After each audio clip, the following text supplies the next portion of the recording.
এই মসজিদ মাদ্রাসা মক্তব নৌকার মতন হয়ে ভাসতে থাকবে। আল্লাহ আলিমুল গায়ব সবকিছু জানে। জানা সত্ত্বেও আল্লাহ বলবে, ও আমার ফেরেশতা, দুনিয়ার ভিতরে সবকিছু ধ্বংস হইল, কিন্তু কি জানি ভাসে নৌকার মতন ধ্বংস হয় না।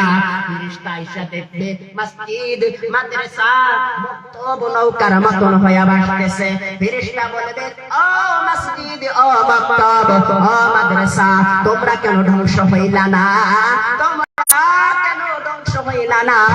তোমরা কেন ধ্বংস হইলা না? ও বন্ধু, ও আল্লাহর গোলাম নবীর উম্মতেরা, এই মসজিদে বলবে ফেরেশতা, আল্লাহর কাছে যাইয়া বলো, যারা আমার সাথে প্রেম করেছে, ভালোবাসা করেছে, মহব্বত করেছে, তাদের বাড়িতে দুই পাশে ছিল দুইটা করে জানলা। তাদের বাড়ির জানলার দাম ছিল ৩,০০০ টাকা বা ৫,০০০ টাকা, কিন্তু আমি মসজিদ ১০,০০০ টাকা, ১৫,০০০ টাকা, ২০,০০০ টাকা দামি জানলা লাগাইছে। আমি মসজিদের টিনটা এমন টিন লাগাইছিল, ওই গ্রামের ভিতরে কোন বাড়ির চালের ভিতরে ওরকম টিন ছিল না।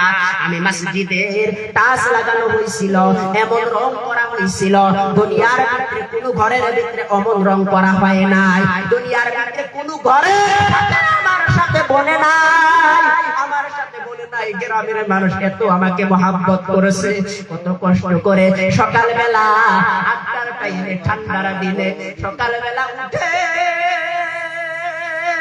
অল্প কয়টা খাবার খাইয়া ক্ষেতের ভিতরে গেছে, সরিষা তুলছে, সরিষা ফলাইছে, হাল বুয়াইছে, সরিষা বুনছে, ক্ষেতের ভিতরে গেছে, বেসন তুলছে, হাল বুয়াইছে, ধান কাটছে, এত কষ্ট করে কামাই করেছে।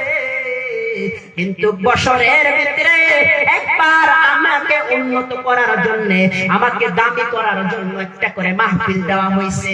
ওই মাহফিলের ভিতরে শরীক হইয়া দূরের থেকে মুসাফির ডেকে আনা হয়েছে।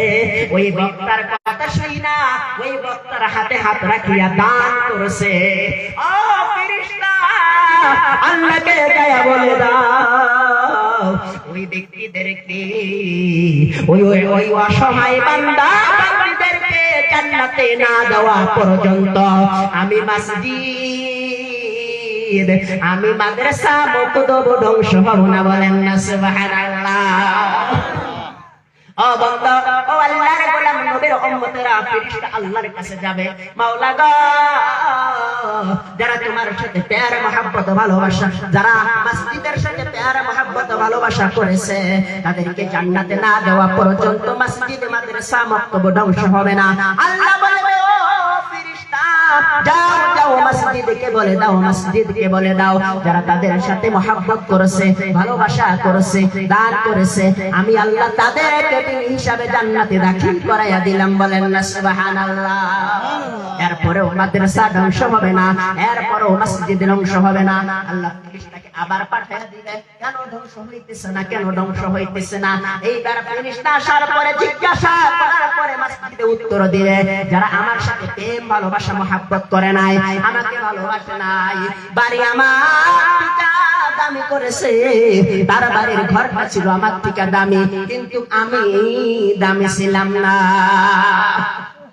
বন্ধু, হাদিসের ভিতরে এসেছে মসজিদ, বাড়ি থেকে মসজিদ দামি হইতে হবে, মসজিদের ভিতরে এমন টিন লাগাইতে হবে, গ্রামের ভিতরে ওরকম টিন যেন দ্বিতীয়বার লাগানো হয় না। মসজিদের ভিতরে সব দামি দামি লাগাইতে হবে, মসজিদের টিকা ১ টাকা হইলেও যেন কম দামি থাকে, ওই বস্তুটা বাড়িতে ব্যবহার করতে হবে। হাদিসের ভিতরে নবী বলেন, ওই বাড়িতে আল্লাহ শান্তি বর্ষিত করবে, রহমত বর্ষিত করবে, সকিনা অবতীর্ণ করবে, ওই বাড়ির মানুষের উপরে আল্লাহ রাজি হয়ে যাবে, খুশি হয়ে যাবে। বলেন না সুবহানাল্লাহ। আর আমাদের মসজিদ কেমন? আমাদের মসজিদ হলো ভাঙা, বাড়ি হলো পাকা। মসজিদ তোমার ভাঙা ভাঙা, বাড়ি তোমার পাকা।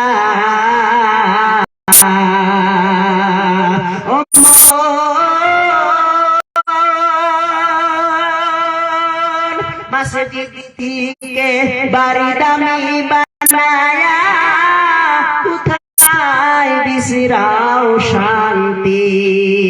ও বন্ধুরে, মসজিদকে দামি করুন, মসজিদকে দামি করুন, মসজিদের সাথে মহব্বত করুন, মসজিদের সাথে ভালোবাসা করুন।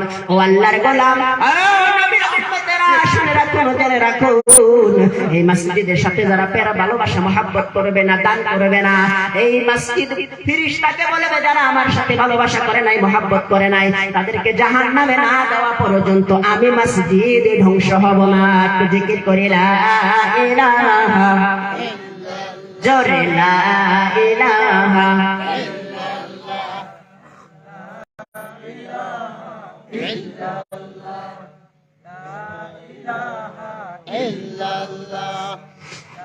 আল্লাহ আদম হাওয়া বানাইলো, দুনিয়াতে পাঠাইলো, ওরে 300 বছর পরে, তখন 300 বছর পরে তখন মাফ করিলেন মরণ পের ওসিলা। লা ইলাহা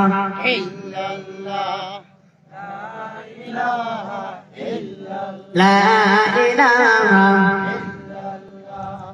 ফেরাউন বলে আসিয়া রে, মুসার কালিমা সারিয়া দে।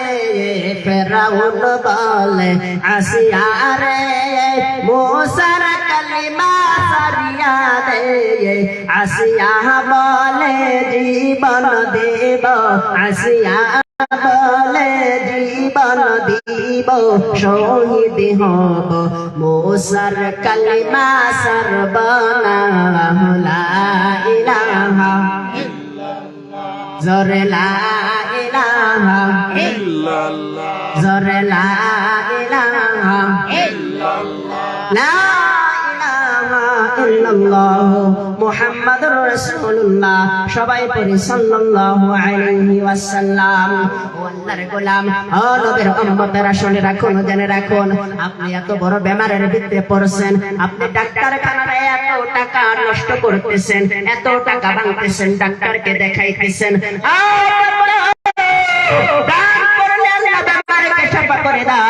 এই চিন্তা করলেন না। নবী হাদিসের ভিতরে বলেছে আল্লাহকে সিররুন ইনদাল্লাহ বাইনাকা আনতা ওয়া বাইনাল্লাহ, আল্লাহকে সাদাকাতুন তাখফা লা ইয়ালামুহা ইল্লাল্লাহ। তুমি এবং তোমার রবের মাঝে এমন কোন দান আছে, তুমি এবং তোমার রবের মাঝে এমন কোন সাদকা আছে, তুমি এবং তোমার রবের মাঝে এমন কোন ইবাদত আছে যেটা তুমি জানো, তোমার রব জানে, আর কেউ জানে না। তুমি এবং তোমার রবের মাঝে এই আমলগুলা যদি থাকে, তুমি বুঝে নিও আল্লাহ তোমার উপরে রাজি হয়ে গেছে, খুশি হয়ে গেছে। বলেন না সুবহানাল্লাহ। আল্লাহকে রাজি করতে, আল্লাহকে খুশি করতে, মরণের টাইমে কালিমা নসিব করাইতে, কবরকে আল কবর রাউজাতুল রিয়াজাতিল জান্নাহ, কবরটাকে জান্নাতের টুকরা বানাইতে, বরকতওয়ালা খানা খাইতে, ইজ্জতওয়ালা জিন্দেগি পাইতে, ধন দৌলতের ভিতরে বরকত আনতে, সুকিনা অবতীর্ণ করতে, রহমত বর্ষিত করতে, আল্লাহর ঘরের জন্য দান করতে হবে। আল্লাহর ঘরের জন্য দান করলে আল্লাহ মহান রব্বুল আলামিন দুনিয়া আখিরাত দুনো জাহানের ভিতরে শান্তি দিবে। বলেন সুবহানাল্লাহ। হযরত আদম আলাইহিস সালাম থেকে আজ পর্যন্ত বিশ্বের ভিতরে যত মানুষ এসেছে, দুনিয়ার ভিতরে সমস্ত মানুষ, যত মানুষ এসেছে, আছে এবং আসবে, সমস্ত মানুষের রূহ এক জায়গার ভিতরে ছিলেন। সেই জায়গাটার নাম হইল রূহে আরওয়াহ। সেই জায়গাটার ভিতরে ছিলেন, এই রূহে আরওয়ার ভিতরে আল্লাহ মহান রব্বুল আলামিন রূহদেরকে জিজ্ঞাসা করলেন, তোমাদের বানানো কে, তোমাদের পালনেওয়ালা কে? এই রূহরা সবাই বলেছে আমি, আপনি, আমরা সবাই বলেছি আমাদের বানানেওয়ালা, পালনেওয়ালা তুমি আল্লাহ।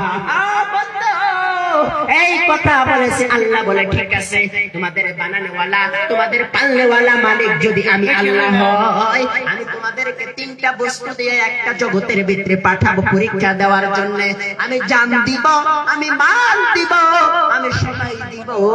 আমার এই জান, এই মাল, এই সময় যদি আমাকে দিতে পারো, এই জান, এই মাল, এই সময় আমাকে দিবা। তখন আমরা সবাই বলছিলাম, মাওলা গো, তুমি জান দিলা, তুমি মাল দিলা, তুমি সময় দিলা, তুমি জান চাইতেছো, তুমি মাল চাইতেছো, তুমি সময় চাইতেছো, বিনিময় আমাকে কি দিবা? আল্লাহ বলে, বান্দারে, জান, মাল, সময়, এই তিনটা জিনিস যদি তুমি আমাকে দাও, আমি আল্লাহ এই তিনটা জিনিসের বিনিময় জান্নাতকে তোমাদের কাছে বিক্রি করে দিলাম। বলেন সুবহানাল্লাহ। ও আল্লাহর গোলাম নবীর উম্মতেরা, শুনে রাখুন, জেনে রাখুন, বান্দারে, আল্লাহ জান্নাতকে জান, মাল, সময়, তিনটা বস্তুর বিনিময়, জান, মাল, সময়, তিনটা বস্তুর বিনিময় আল্লাহ জান্নাতকে আমাদের কাছে বিক্রি করে দিছে। বান্দারে, কোরআনের মহব্বতে, কোরআনের মহব্বতে, কোরআনের ভিতরে 30টা পারা, কোরআনের ভিতরে 30টা পারা, যে কোরআনকে মহব্বত করলে আল্লাহ জান্নাত দেওয়ার ওয়াদা করেছে। ও আল্লাহর গোলাম নবীর উম্মতেরা, কোরআনের মহব্বতে জান, মাল, সময় আল্লাহ তাকে দিতে বলছে, বিনিময় জান্নাতকে আল্লাহ আমাদের কাছে বিক্রি করে দিছে। ও বন্ধু, কারা কারা জান্নাত নিতে চান? আমি প্রত্যেকজন মানুষের কাছে, বন্ধুরে, আমি সর্বপ্রথম একজন মানুষের কাছে 3000 টাকা চাইব। কারা জানো মা নাই? ও বন্ধু, কারা জানো বাবা নাই? ও বন্ধু, মা থাকলেও দান করবেন, বাবা থাকলেও দান করবেন।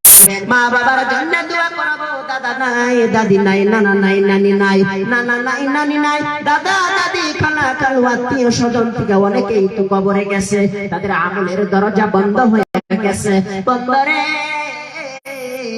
আপনার দাদি কবরে থেকে, আপনার দাদি কবরের থেকে, আপনার দাদি কবরের ভিতরে থেকে, আপনার আম্মা কবরের ভিতরে থেকে, আপনার দাদা কবরের ভিতরে থেকে বলতেছে, আমার নাতি গেছে মাহফিলের ভিতরে, আমার বেটা গেছে মাহফিলের ভিতরে, আমার বেটা দান করবে, আমার নাতি দান করবে, দানের উসিলা করে আল্লাহ আমার কবরটাকে জান্নাতের টুকরা বানাইয়া দিবে। বন্ধু, কোরআনের ভিতরে 30টা পারা, কেউ উঠাউঠি করবেন না, আখিরি দোয়া নিয়ে সবাই যাবেন। কোরআনের ভিতরে 30 পারা। আমি সর্বপ্রথম একজনের কাছ থেকে 3000 টাকা চাইছি, একজনের কাছ থেকে 3000 টাকা চাইছি। কে আছেন 3000 টাকা দিয়া যাবেন? আমি দাওয়াত দিয়ে আনা হইছে, আমি হইলাম মুসাফির। হাদিসের ভিতরে এসেছে, নবী বলেছে, মুসাফিরের দোয়া আল্লাহ মহান রব্বুল আলামিন কবুল করে নাই। বলেন না সুবহানাল্লাহ। কে আছেন সাফা করে 3000 টাকা দিয়ে যাবেন? আমি তার মায়ের জন্য, বাবার জন্য, দাদার জন্য, দাদির জন্য, নানা নানি, আত্মীয় স্বজন যারা কবরের ভিতরে গেছে সবার জন্য দোয়া করব।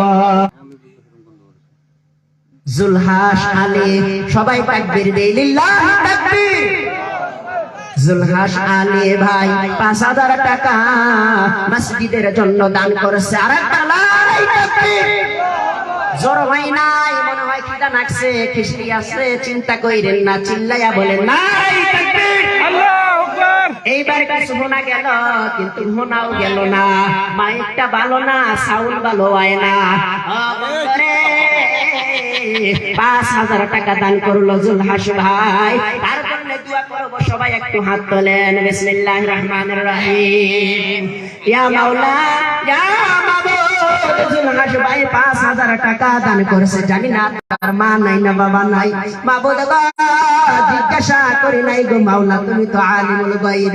মা বাবা যদি কবরে যায় থাকে, দাদা দাদি, নানা নানি, খালা খালু, মামা মামি, আত্মীয় স্বজন টিকা যারা এই অন্ধকার কবরে গেছে, সবার কবর তুমি জান্নাতের টুকরা বানাইয়া দাও। বাড়ির ভিতরে রহমত বর্ষিতা করো, সুকিন অবতীর্ণ করো, স্বামী স্ত্রীর ভিতরে মিল মহব্বত পয়দা করে দাও। ও মাওলা, নেককার সালিহিন সন্তান দান করো, আবেদা সালিহা সন্তান দান করো, বাড়ির থেকে বালা দূর করো, রহমত বর্ষিত করো। আমিন আমিন বিরহমাতিকা ইয়া আরহামার রাহিমিন।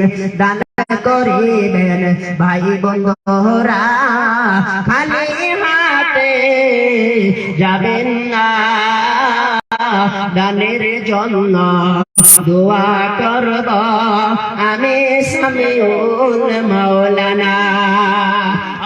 কোরআনের ভিতরে কয় পারা গো? 30 পারা, কোরআনের ভিতরে 30 পারা। আল্লাহ জান মাল সময় তিনটা বস্তু দিতে বলছে। আমি 3000 করে টাকা ধরছি, আর একজন আসেন 3000 টাকা, আর একজন মানুষের কাছে 3000 টাকা। কোরআনের ভিতরে 30 পারা, এইখানে অনেক মানুষ আছেন, আমি 30 জন মানুষের কাছে 3000 করে টাকা চাই। আমার সাথে মুসাফা করবেন। নগদ যারা, যাদের নগদ আছে তারা আসবেন। পাগলের ভিতরে টাকা আছে, শয়তান বলতেছে দান করিস না, দান করিস না, দান করে কি লাভ হবে? ওই জন্য আমি একটা গজল বলেছি, গানের চান্দা চাইলে মরা 10 টাকা দেয় দান, মসজিদের চান্দা চাইলে মরা টাকায় পরে টান। মরা এমন মুসলমান, আমরা নামের মুসলমান। গানের চান্দা যদি চাওয়া হয়, এখন যদি বলা হয় যে সরকারি থেকে একটা করে ঘর আসছে, কিন্তু 6000 করে বা 10,000 করে টাকা দিতে হবে। বন্ধুরে, যার কাছে 1000 টাকাও নাই, সেও চলে যাবে 10,000 টাকা দেওয়ার জন্য। বন্ধুরে, ও আল্লাহর গোলাম নবীর উম্মতেরা, কিন্তু আমি 3000 টাকা চাইছি। বন্ধুরে, 3000 করে টাকা আমার সাথে মুসাফা করে যাবেন। আমি তার মায়ের জন্য, বাবার জন্য দোয়া করব। কত টাকা, কত জায়গার ভিতরে তুই আসলেন, হায়াত মৌতের গ্যারান্টি নাই, নিঃশ্বাসের কোনো বিশ্বাস নাই। এই নিঃশ্বাসটা বাইরে হয়ে গেলে শেষ। এটা অমূল্য রতন নিঃশ্বাস, নিঃশ্বাসটা বাইরে হয়ে যাওয়ার পরে সবকিছু শেষ। নাই, আমি 30 জন মানুষের কাছে 3000 করে টাকা চাইছি, একজন হয়েছে, আর 29 জন মানুষ। এইখানে মানুষ, অনেক মানুষ আছেন, নগদ অথবা বাকি। আমার সাথে আসবেন, মুসাফা করবেন, আমার সাথে আসবেন, মুসাফা করবেন। আমার মা বোনদের কথা মনেই নাই, কেবল মনে করতেছিলাম। ও আমার মা বোনেরা, দিল অনেক নরম। বুখারী শরীফের হাদিসের ভিতরে এসেছে, নবী ঈদগার মাঠের ভিতরে বললেন যে চাদর বিছায়া দাও, মা বোনেরা দান করবে। চাদর বিছায়া দাও হইল, মা বোনেরা কানের নলদ, কানের আংটি এবং নাকের নলদ, গলার শিকল, হাতের বালা সবকিছুই খুলে খুলে দান করেছিলেন। আর মিরাজের ভিতরে থেকে এসে বলছে যে বেশিরভাগ জাহান্নামী হবে মেয়েরা। বন্ধুরে, ও আল্লাহর গোলাম নবীর উম্মতেরা, শুনে রাখুন, জেনে রাখুন, আলোচনা ভালোভাবে করতে পারলাম না, কারণ লাস্টের ভিতরে পড়েছি। বন্ধুরে, যুবকদের বিষয়, মা বোনদের বিষয়, এই বিষয় নিয়ে কোনো আলোচনা করতে পারলাম না। দান করছে আল্লাহ, তার দানকে কবুল করে নাও। কি আশা করেছে গোদান জানি না মাওলা, তুমি সব জানো, তুমি মনের যাই ইসমকাছে তুমি পুরা করে দিও।